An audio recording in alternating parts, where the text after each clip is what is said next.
क्या आपने कभी सोचा है कि हर घड़ी के एड में टाइम हमेशा 10:10 ही क्यों होता है? क्या आपने ये सोचा है कि हमारी शर्ट्स के पीछे जो एक लूप सा बना होता है ये क्यों होता है? या कभी आपने ये सोचा है कि फ्लाइट्स में विंडो के नीचे जो छोटा सा होल होता है ये क्यों होता है? या फिर आपकी जीन्स की पॉकेट में ऊपर की तरफ एक बहुत छोटी सी पॉकेट क्यों होती है? क्या आपने ये चीजें कभी नोटिस करी? और अगर करी तो सोचा कि ऐसा क्यों होता है? अगर ऐसा ना होता तो क्या होता? आज की ये वीडियो आपकी ऑब्जर्वेशन स्किल्स, आपके माइंड की पावर, आपकी नॉलेज को इंक्रीज करेगा, आपकी लाइफ में एक बहुत बड़ा चेंज लेके आएगा।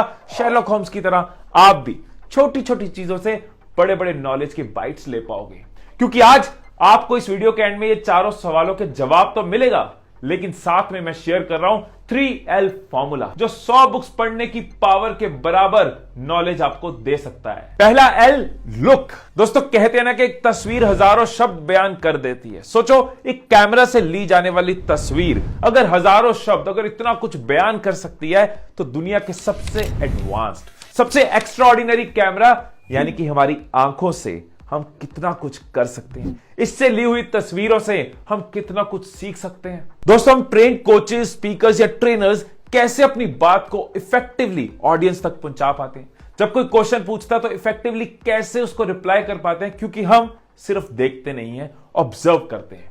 बोलने वाले की बॉडी लैंग्वेज, उसके फेशियल एक्सप्रेशंस, उसके हैंड मूवमेंट्स को ऑब्जर्व करते हुए अपने जवाब में हम उसके लेवल पे जाते हैं और इफेक्टिवली कन्विंस कर पाते हैं, रिप्लाई कर पाते हैं, उस तक बात पहुंचा पाते हैं। दोस्तों अगर आपको सोशल गैदरिंग्स में, ग्रुप्स में, गेट टुगेदर्स में अपनी बात रखने में, अपनी बातों से दूसरे को कन्विंस करने में चैलेंज आता है तो ऑब्जर्व करने की स्किल आपकी सीक्रेट सॉस हो सकती है। मैंने ये कई बार देखा है कि एयरपोर्ट्स पे, रेलवे स्टेशंस में, बस में, मॉल्स में जैसे लोग कुछ पल के लिए भी खाली होते हैं ना, फोन निकाल लेते हैं। अगली बार ऐसी किसी सिचुएशन में फोन निकालने की जगह अपने आसपास देखो, ऑब्जर्व करो कैसे लोग एक दूसरे से बात करते हैं, उनकी हैंड मूवमेंट्स कैसी हैं, भीड़ में लोग क्या कर रहे हैं, क्या है जो आप उनसे सीख पा रहे हो, समझ पा रहे हो। अगर आप बिजनेस में हो तो ऑब्जर्व करो अपने कस्टमर्स को, आपकी किस बात पे वो खुश हैं, किस बात पे वो डाउट में है। टीवी देख रहे हो तो टॉप स्पीकर्स को ऑब्जर्व करो, एड आ रहा है तो उस कैरेक्टर को ऑब्जर्व करो। फॉर एग्जांपल अगर आप एक डिजाइनर हो तो बाहर जाओ और रंगों को देखो, नेचर को देखो, फूलों के पैटर्न को देखो, पेड़ों को देखो, बादल को देखो, यहां तक कि पानी के एक एक बूंद को ऑब्जर्व करो,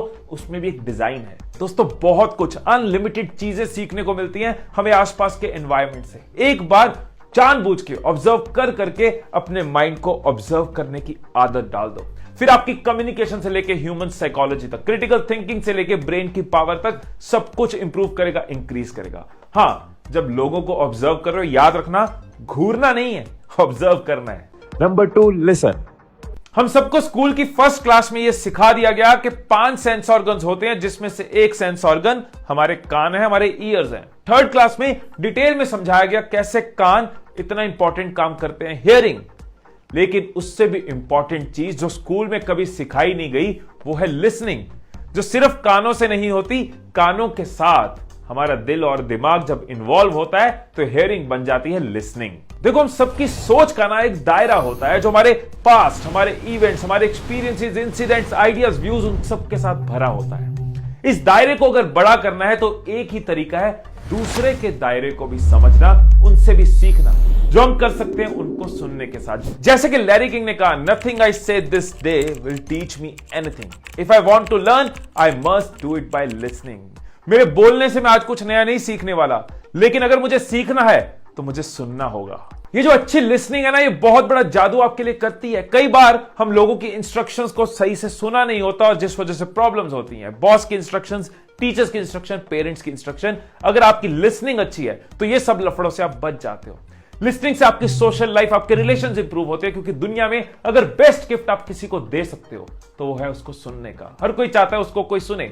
जब आप लोगों को सुनते हो, उनकी फीलिंग्स को समझते हो, वो आपके साथ कंफर्टेबल फील करते हैं, आपके रिलेशंस ग्रो करते हैं। तीसरा, आपकी पर्सनैलिटी कई गुना ज्यादा डेवलप होती है अगर आप अच्छी लिसनिंग करते हो, क्योंकि आप दूसरों के एक्सपीरियंसेस से सुन रहे हो, आप दूसरों की बातों से सीख रहे हो, दूसरे की नॉलेज से सीख रहे हो। आप एक दिन में कई सारे दिन जी लेते हो अगर आपकी लिसनिंग अच्छी है। लेकिन आप अच्छी लिसनिंग नहीं कर पाओगे अगर आप सोचोगे कि मुझे तो पहले से ही पता है, जो तू बोलने वाला आगे की बात मुझे पता है। आप कभी ढंग से सुन नहीं पाओगे। अगर आप अपने थॉट्स को लेकर बहुत ज्यादा रिजिड हो तब भी आप कभी सीख नहीं पाओगे। यही पॉलिटिकल पार्टी सही है, यही लीडर सही है, यही धर्म सही है, यही थॉट सही है, बाकी सब गलत है। बर्फ के अंदर कभी पौधे खंभे नहीं उगते, तो रिजिडिटी छोड़नी होगी। और तीसरी बहुत इंपॉर्टेंट चीज, डिस्ट्रैक्शन जो आपको कभी अच्छा लिसनर नहीं बनाती। दूसरे की बात सुनते सुनते फोन में नोटिफिकेशन आई, फोन निकाल लिया, साथ साथ फोन देखते रहे, आप कभी भी दूसरे को ढंग से सुन नहीं पाओगे, मतलब कितना कुछ सीख नहीं पाओगे, मिस कर जाओगे। थर्ड है लर्न।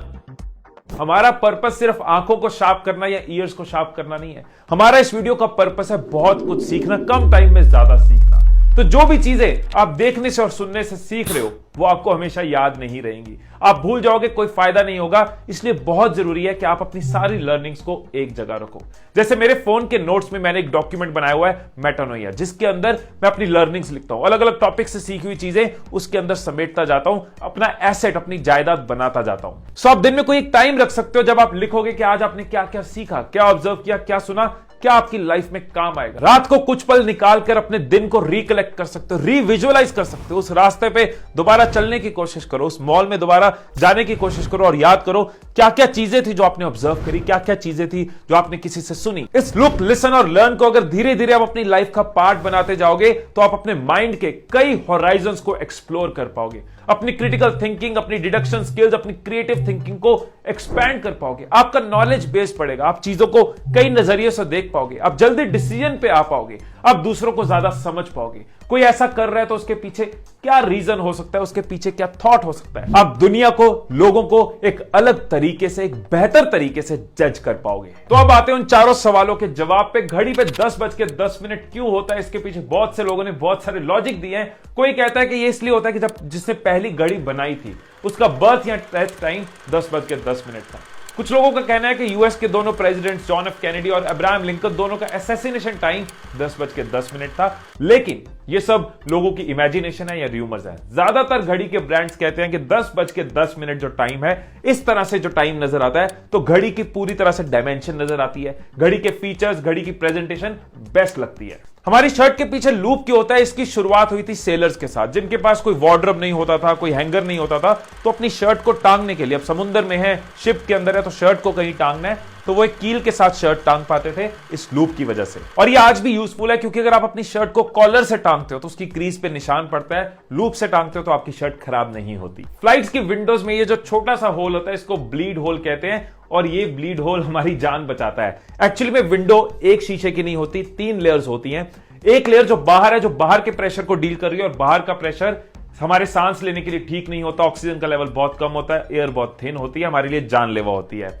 और अंदर का शीशा जो है वो इनर प्रेशर के साथ डील कर रहा है। तो ये विंडो पेन्स एयर प्रेशर बनाए रखे, अंदर और बाहर के प्रेशर का लोचा ना हो, इसलिए ब्लीड होल होता है। जीन्स के ऊपर ये छोटी सी पॉकेट क्यों होती है, शायद आपको ना पता हो, जीन्स पहनने की शुरुआत करी थी काउबॉयज ने, और वो अपने पास रखते थे एक पॉकेट वॉच। वो पॉकेट वॉच टूटे ना, इसलिए लेवाइस ने जीन्स के अंदर ये एक स्मॉल पॉकेट शुरू करी, सो दैट वो पॉकेट वॉच रख पाए। और आज की डेट में ये छोटी पॉकेट यूज होती है कॉइन्स और ऐसी कई चीजें रखने के लिए। इस वीडियो से आप अपने साथ क्या क्या लेके जा रहे हैं मुझे कमेंट्स में जरूर बताना। और अगर आप मेरी तरह यूट्यूब पे ग्रो करना चाहते हैं, एक डिजिटल एंटरप्रेन्योर बनना चाहते हैं, तो नीचे डिस्क्रिप्शन में आपको एक लिंक मिलेगा जिसके अंदर एक मेरी फ्री मास्टर क्लास है। उसके अलावा मेरे यूट्यूब ट्रेनिंग प्रोग्राम की पूरी डिटेल है, उस कम्युनिटी की पूरी डिटेल है, आप उसको चेक कर सकते हैं और एनरोल कर सकते हैं। फिर मिलेंगे अगली वीडियो में, तब तक खुश रहिए, खुशियां बांटते रहिए। I love you all.